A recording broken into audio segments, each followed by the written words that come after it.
Bonjour les amis, j'espère que vous allez bien, que vous avez passé une excellente semaine et une excellente journée. De mon côté, tout va bien et ma semaine s'est bien déroulée dans l'ensemble. Alors le sujet que j'aimerais nous soumettre aujourd'hui est assez particulier, aussi intéressant que drôle à la fois. Il s'agit d'un adage que j'ai eu à lire sur le statut WhatsApp de l'un de mes amis. Il disait qu'un troupeau de moutons conduits par un lion serait à même de vaincre un troupeau de lions conduits par un mouton.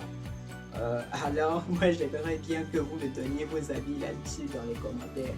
Et sans plus tarder, même si je sais que la plupart d'entre nous sait ce que c'est qu'un mouton et sait aussi ce que c'est qu'un lion, j'ai tenu quand même à nous présenter deux individus assez particuliers appartenant à chacune des espèces. Alors, sans plus tarder, les représentants des lions.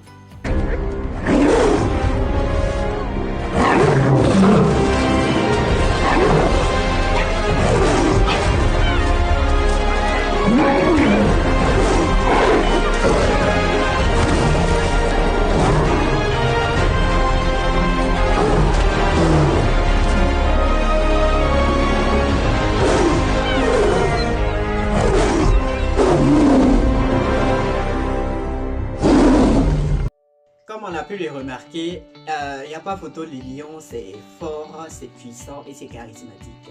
Alors sans plus tarder, nous allons passer aux représentants des moutons.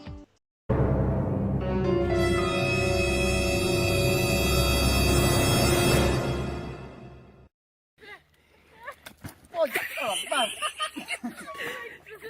putain, je suis à plat. Oh mais j'ai bloqué. Ah, je suis bloqué. Oh là, bah. J'ai bloqué.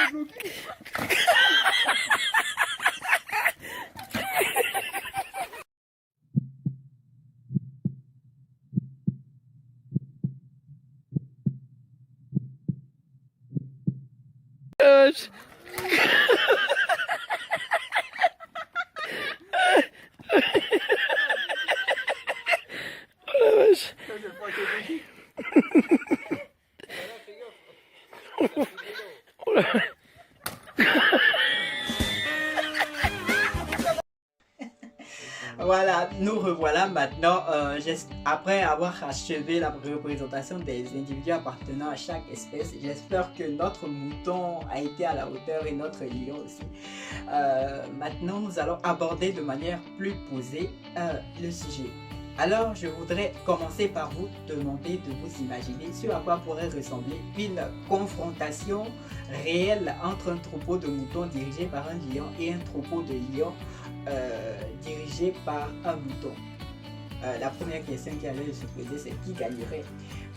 Mais aussi, moi je voudrais souligner un premier aspect, c'est-à-dire que dans le premier cas, comme dans le deuxième cas, il est dangereux pour les moutons, bien entendu, de se retrouver dans la position de subordonné ou de leader.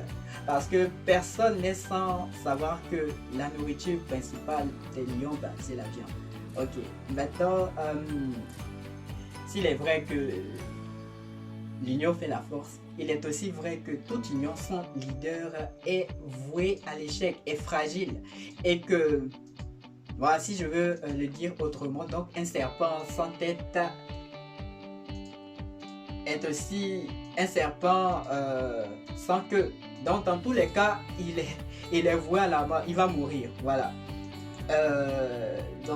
D'où la nécessité d'avoir une tête dans tout ce que l'on entreprend, dans toute entreprise, dans toute société. Il est nécessaire que l'on ait quelqu'un au-dessus de soi pour que ça fonctionne normalement. Ok, donc prenons deux individus. Imaginons-nous deux individus, l'un ayant un mindset de lion et l'autre ayant un mindset de lion. Voilà, je dis bélier pour que ça fasse un peu plus charismatique, puisque lorsqu'on dit mouton, automatiquement on voit bête, insensé, ridicule, bon, tout ce qui va avec. Et quand on dit lion, c'est puissant, c'est charismatique et tout ça.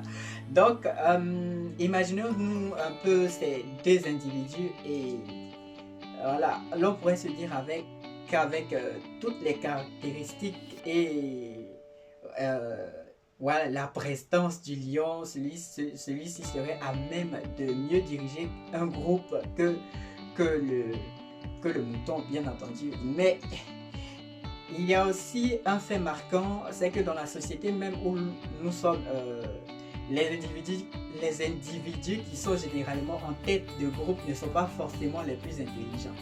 Voilà. Et mais je dirais même qu'en général, ils sont bien moins intelligents que ceux qu'ils dirigent.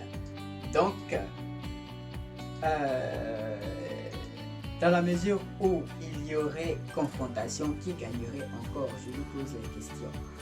Et il ne faut pas oublier le fait que quand bien même le bélier ou le mouton soit considéré dans le cas le plus général, dans la manière, les cas les plus généraux comme un animal très idiot. Mais il a une caractéristique qui moi me plaît bien, c'est-à-dire que c'est un fonceur.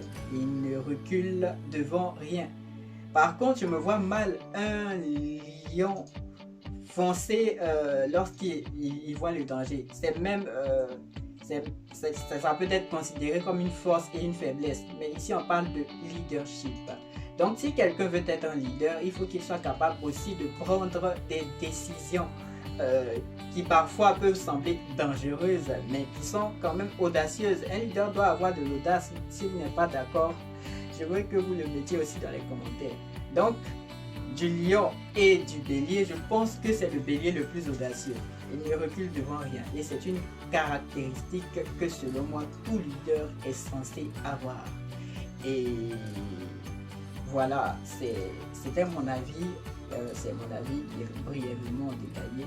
J'espère que ça vous a plu et que vous allez me laisser un like en haut, un pouce en l'air ou un pouce en bas. Bon, peu importe, je veux seulement avoir votre avis, un avis sincère. Voilà, on est là pour apprendre et sur ce, je vous dis merci d'avoir suivi ma vidéo. À la semaine prochaine, vendredi 18h. Merci.